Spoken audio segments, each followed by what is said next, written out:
Are you wondering what to expect during a ketamine treatment? Then you are here watching the right video today. My name is Dr. Sam Coe, and I am a ketamine infusion specialist in Palm Springs, California. And today I want to share with you what to expect during your ketamine appointments. So every clinic does it a little bit differently. So I want to share with you what our process looks like. So normally, once the patients have gone through the initial screening and medical record review, then the patients will get scheduled for infusions. And when they come into the clinic, they'll do a little bit of paperwork as usual anytime you go to a doctor's office. And then we would get your weight and then bring you into the infusion room. Once you're in the infusion room, that's when we connect the patients to the monitors, specifically the heart rate, the cardiac rhythm, the oxygen level, the respiratory rate, blood pressure, just to make sure it's 100% safe. Now, once we get that vital signs checked and everything is clear, then we will establish an IV. Sometimes that's in the hand, sometimes it's in the inner arm, someplace where we can get a solid working IV.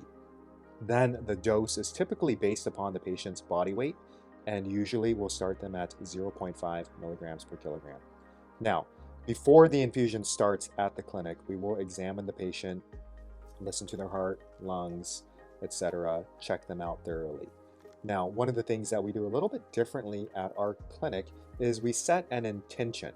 So the patients are requested to declare their intention aloud, and that intention might be feeling more peaceful, letting go, forgiveness, gratitude, self-love. And it's very specific to the patient. Not everyone has the same intention because, again, it's unique to what that individual wants. Now, once the infusion starts, because it is an infusion, it's very slow, right? So it's slowly administered via an infusion pump, roughly over 40 minutes. During that infusion process, different emotions may come up. Tears, joy, sadness, fear. And we invite our patients to just go with the flow and accept and allow whatever comes up, kind of surrendering to the process.